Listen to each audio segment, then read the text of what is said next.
Hello. It was a winter morning and Agatha was bored because she had been in bed all day because she was sick. At that moment, her mother told her that she read a book, or better, that she write a book. But Agatha didn't believe in herself.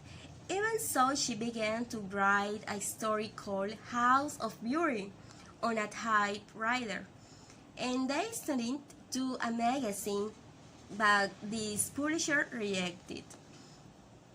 But still, Mrs. Clara motivated her to get ahead. Agatha kept writing and writing. I could say that she was improving her writing little by little.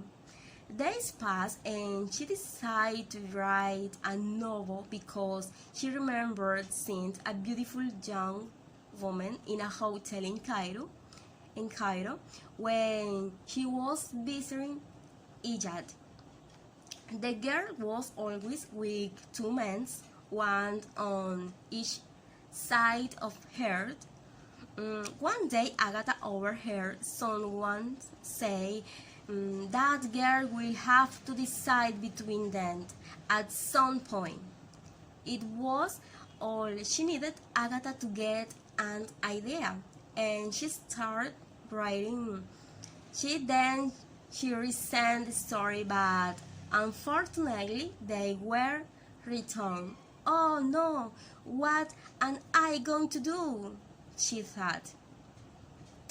At that time, her mother told her to send him to Eden Philpotts, was a writer who has written many popular books. He reads Agatha's novel with great attention, and also he told her that her writing were very good and wrote a letter for her to take to his agent, August Massey, and that was when Agatha traveled to London.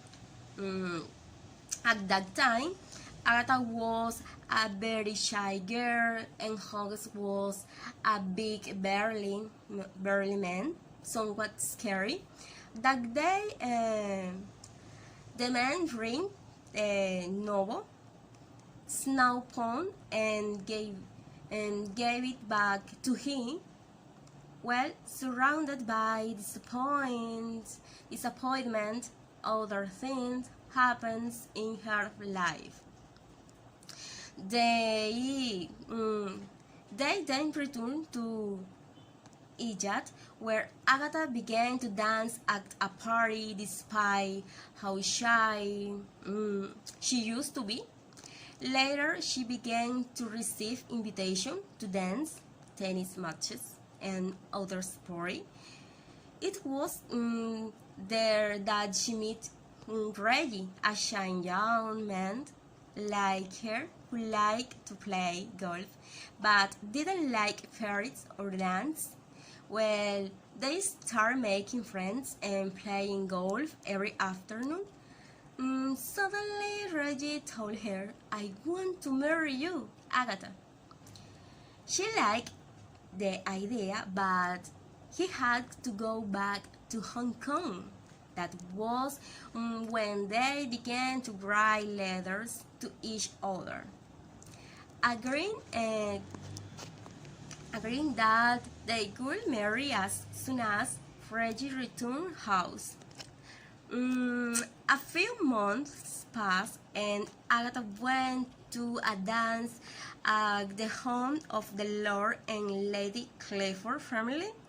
There were many young people. During the night, a young army officer came to invite her to dance, to which she accepted.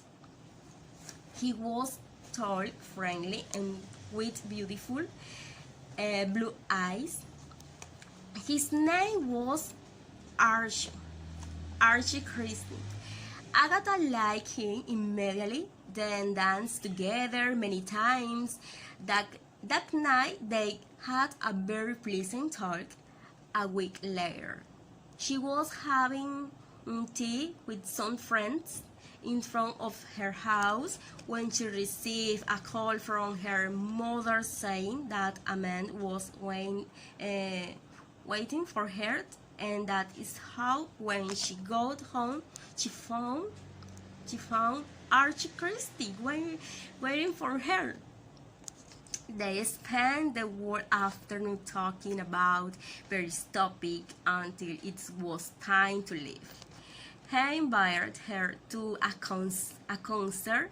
She later invited him to a dance, and so the days passed, and he began to fall in love with her and proposed to her, but she said she couldn't because she was going to marry Reggie.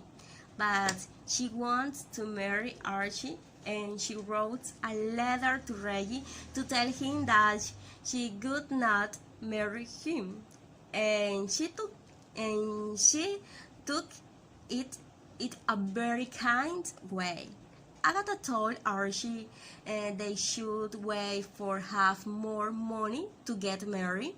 So while he was gone, she worked as a volunteer nurse at Turbe Hospital in Turkey. Later, she finished her another book. She sent to the Batleyhead publishing house. Okay, and she completely forgot about it. 2 years passed. Archie went back to work in London. The war ended, and Agatha had a baby, Rosalind. One unexpected day, she got a letter. It was from the Batleyhead, where they told her they want to talk to her about her book, The Mysterious Affair at Style. Agatha went to the editor's office. She met John Lane, a very nice little white-haired man. Told her that the readers want to publish the book, but she had to change the endings. Finish. She did so. She changed a couple of things, and that was how Agatha began her literary life around the publications and success of her books. It's an uncertainty biography written as if it were a story. Now, I would like to read Agatha's book. It's also written clearly with noun vocabulary in a fun and enjoyable way. The truth is that I had heard about Agatha Christie's book, but I wasn't interested. By thanks to you, teacher, for your recommendation. It's an excellent book. Okay, bye-bye.